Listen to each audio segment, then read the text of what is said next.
Antoni Kapcia. He joins us from the UK. Antoni is a professor of Latin American history at the University of Nottingham. Antoni, welcome to the programme. Do any of these protests that have been going on over the past 12 months, look, we mentioned earlier Honduras, Nicaragua, Peru, Ecuador, so many countries, what are the commonalities that they have, if any? The most obvious commonality actually is that if you look at it historically, what has happened generally is that the countries that moved towards the pink tide, the so-called pink tide, in the 1990s, early 2000s, were almost all, as you pointed out, dominated, if not controlled, by the military.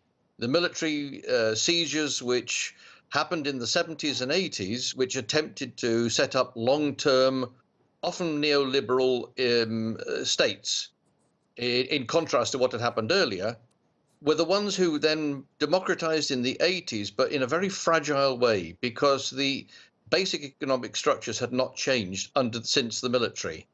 But the demands were much, much greater. The demands were for some sort of benefactor state, some sort of state involvement in the economy, and of course for greater social change.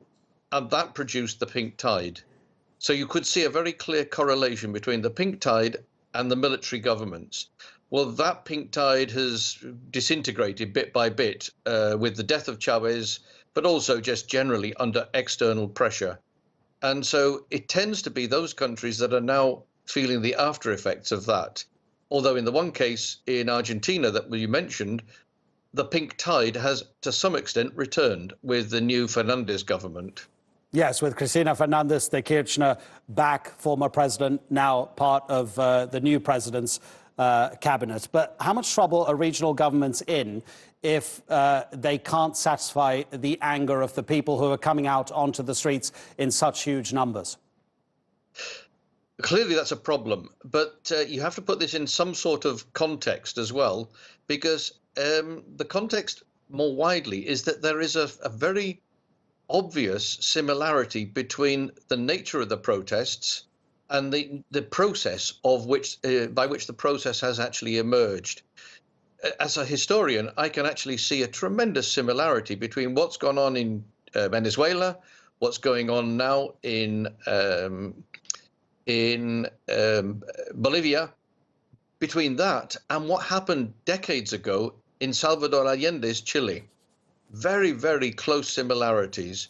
And in all those cases, what was happening is what looked like a civil war, or what was presented as a civil war, often by the opposition, actually was a very clear social divide between those who had benefited and who have clearly benefited, in Bolivia's case, from Evo Morales, for example, where poverty did decline, as it did under Chavez, but those who benefited and those who were, to some extent, disenfranchised economically by the costs of the social changes.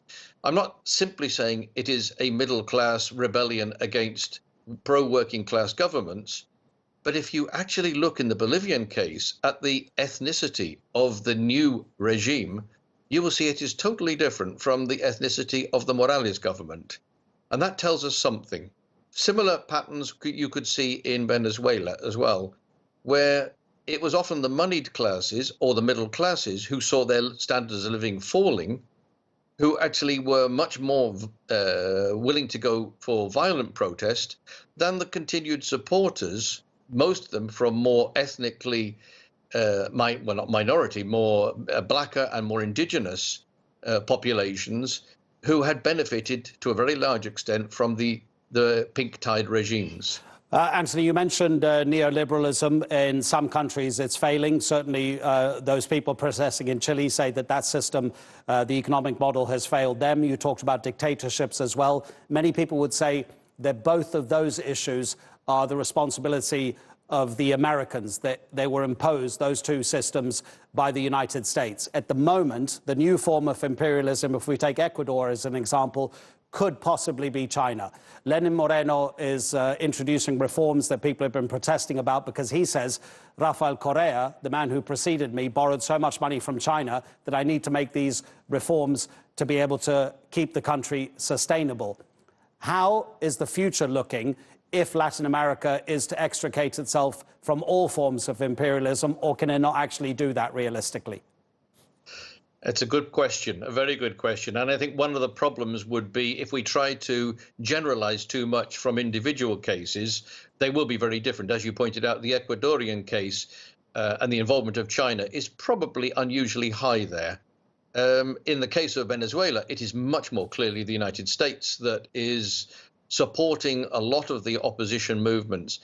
And there's another little template going on there as well. It's the template that was to some extent visible in Eastern Europe before 1989, where civil society, or what was called civil society, was supported actively as a means of undermining the system. It is remarkable how often these things keep coming round again, because one could argue that the Venezuelan case was not unlike that. But that was Venezuela was Venezuela, Bolivia's Bolivia, and each of them has to be seen as slightly different. In the Chilean case, for example, the problem, as you hinted there, was neoliberalism rather than anything else. And the constitution that they're protesting against in the streets was the very constitution that was designed by Pinochet. They have never, ever got rid of that. And that's one of the problems, that the demands for change well exceeded the possibility of the system to adjust to those demands, in that case, just politically as well. Antoni, thank you so much. Really fascinating to hear your analysis. Antoni Kapcia from the University of Nottingham.